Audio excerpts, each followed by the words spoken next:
Bonjour à tous, j'espère que vous allez bien. Aujourd'hui on se retrouve dans une nouvelle vidéo création et aujourd'hui on va parler de création de Pâques avec ces petits paniers garnis de chocolat. Donc j'aime beaucoup l'idée d'offrir quelque chose, donc d'offrir des chocolats, mais j'avais envie que ce soit plutôt dans des contenants plutôt personnalisés et du coup si ça vous intéresse de savoir comment j'ai réalisé ceci, je vous invite à regarder la suite de la vidéo.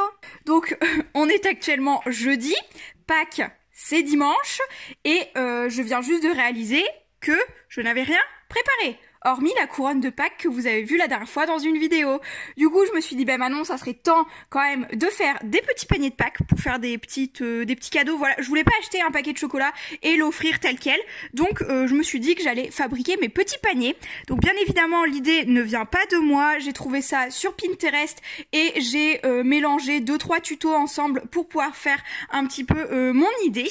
Donc du coup, pour vous expliquer, je vais pas vous refaire le tuto de A à Z parce que ça on en trouve énormément sur internet, mais pour vous expliquer un petit peu, je suis partie d'une feuille 30 par 30. Donc j'ai pris ma feuille 30 par 30 et j'ai ensuite dans la longueur et dans la largeur plié ma feuille en 3.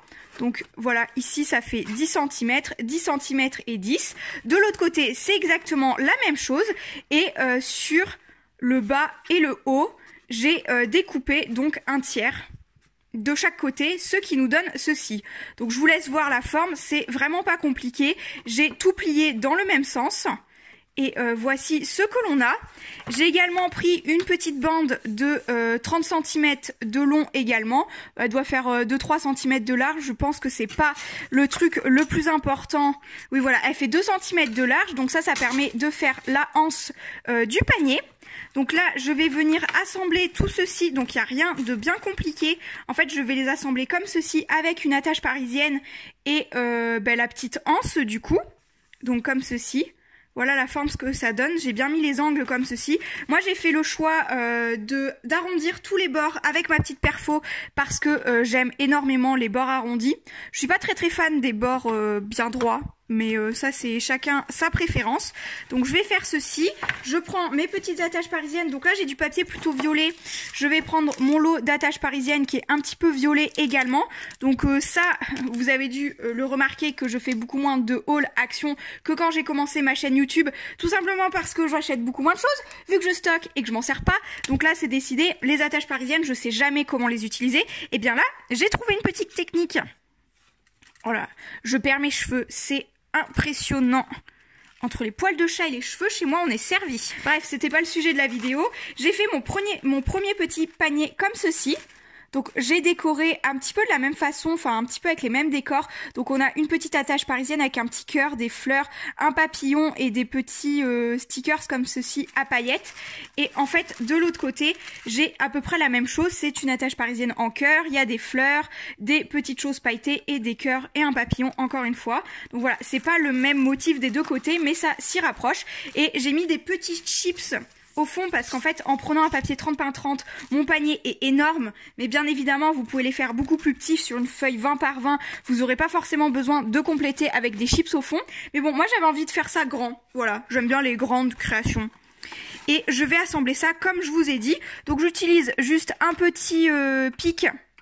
Alors vous allez voir que je travaille avec, enfin que je m'étale beaucoup, hein, que moi je range pas forcément au fur et à mesure, mon plan de travail est toujours encombré. Bref, du coup je fais le trou à la hauteur que je souhaite et je perce tout, je mets ma petite attache parisienne au bout de la languette et j'ai plus qu'à assembler. En fait il n'y a vraiment rien de bien compliqué. Sur mon bureau j'ai une petite plateforme en verre donc je peux totalement percer par dessus, ça n'abîmera rien du tout et ça c'est génial. Voilà, donc j'ai fait mes petits trous, je vais insérer les attaches parisiennes dedans. Donc ça c'est vraiment très simple également. Je vais essayer de vous poster cette vidéo avant Pâques, bien évidemment, même si je suis bien en retard, en espérant que maman ne la regarde pas avant que je lui en offre, parce que forcément, je voulais lui en apporter un pour Pâques. Pour bien sceller mon attache parisienne, pareil, je reviens prendre mon outil, mais là je prends le dos de l'outil et j'appuie bien sur les tiges. Ça fait beaucoup moins mal aux doigts comme ceci. Toujours réfléchir à ne pas se blesser, c'est très pratique. Et bien évidemment, je fais la même chose de l'autre côté. Donc pour certains, ça paraîtra beaucoup trop simple et ça ne mérite pas forcément une vidéo, mais je sais que c'est le genre de choses, moi, que j'achète en kit en fait.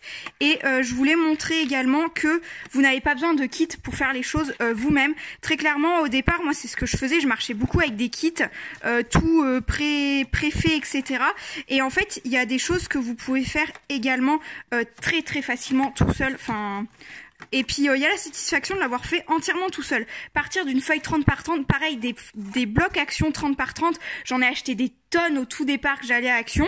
Et maintenant j'en ai pour toute une vie. Et du coup, autant les utiliser également plutôt que de faire des kits tout pré-mâchés. Et voilà, tout simplement, c'est déjà terminé pour celui-ci. Voilà, donc...